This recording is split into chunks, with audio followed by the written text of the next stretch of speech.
On today's video, I'm going to be showing you how to replace this link bar, since I done got all this room here to give you a good view on how you can replace it yourself.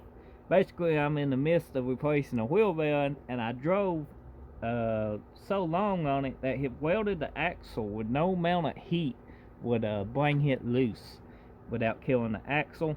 So we ended up having to cut the axle, and the wheel bearing all come out in one piece.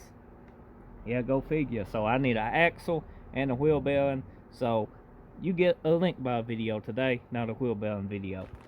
So what basically you got is a bolt here and a bolt here. You can see it on the new one. These is from Detroit Axle.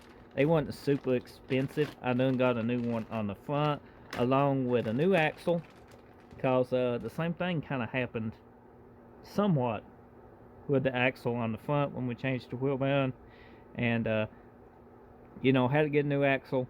I went ahead and put a new strut on it, tons of new stuff on the front end driver's side, even a new link bar. But you got the two bolts here, and these is usually stuck on us, so take some penetrating lube if you can a couple days before you plan on doing this. Just scrub it a couple times a day, once or twice to be nice. If you don't, you know, an impact will break these loose. And if you ain't got an impact, sometimes you have to take a saw and cut the bolt heads. That's what I had to do on the front, but I'm going to try an impact first and see how it goes. Now on the back side of these, they do got a place for an Allen head. If you look in here, even the factory ones do. That's to keep it from turning on you. This inner bolt here, it can spin, and you usually supposed to use an Allen wrench to hold this here steady, keep it from spinning, and tighten it down or loosen it. Now, if they've been on a while, kind of like mine has, just try impact first, because most of the times you have to cut them. Look, like it's manual, guys. So hopefully it don't spin. If it does, we might can take some channel locks put there. We'll see.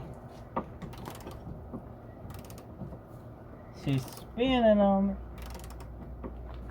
So what I'm going to do is just lock some pliers on this, hopefully. And hopefully I can spin this on out without having to cut these.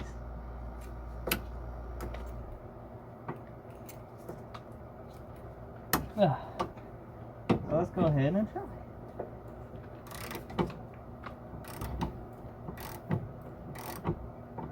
So what I'm going to do now is try to get an Allen wrench, since I done got these broke loose, they are spinning, and stick in and pretty well take a wrench and finish them, you know, by loosening them that way.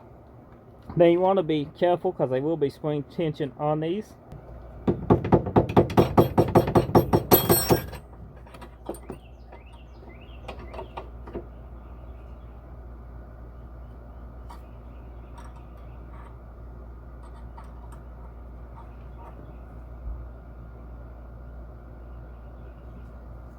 Nope, those will have to be cut.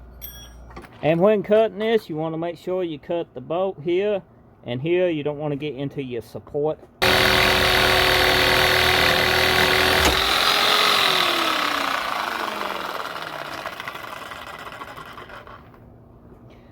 If you do this, get a new blade. Mine's kind of dull, but it's still cutting. It just took longer, you know. So I'm going to try to wedge something in here and actually spin this one off instead of cutting it. Now you can see the knuckle.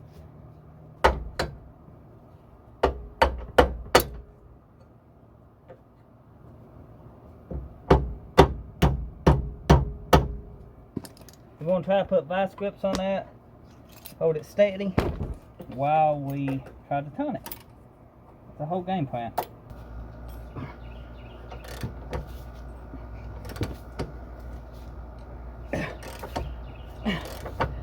So that's got that part. It was a major battle, but it's loose.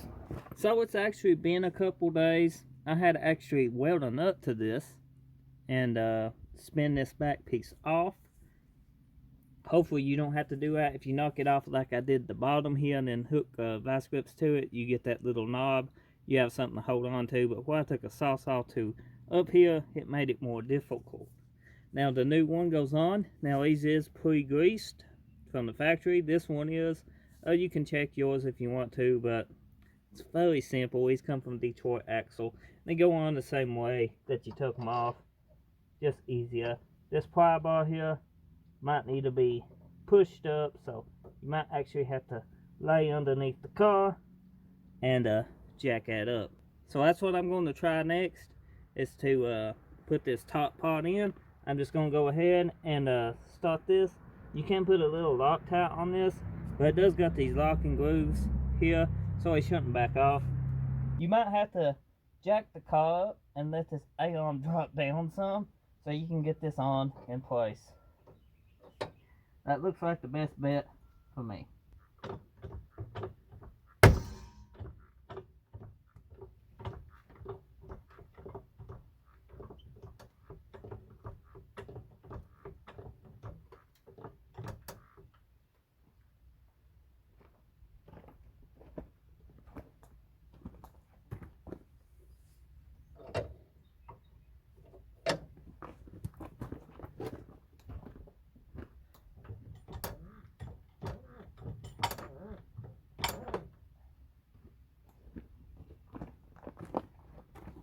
Now that we got a jack back there and jacked the body up a little, you can see we fit in perfect.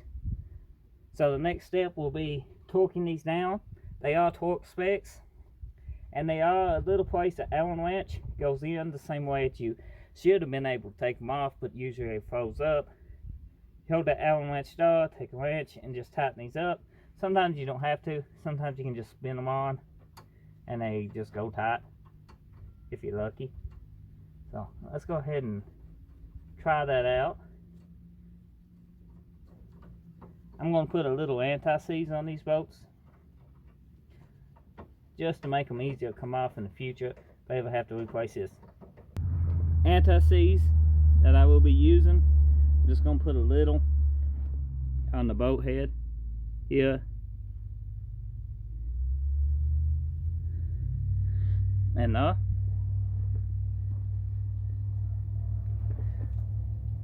then I'm going to tighten these down. Hopefully I don't need an Allen wrench if I do have to go grab one. That is. I'm going to take a wrench, tighten these down.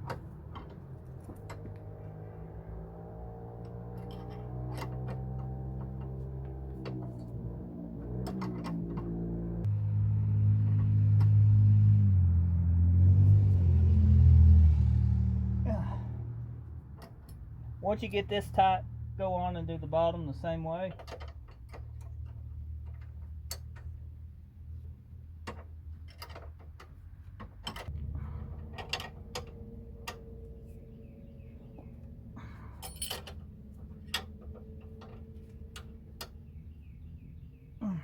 Once you're done, this should be the finished product. You want to do as safely as you can.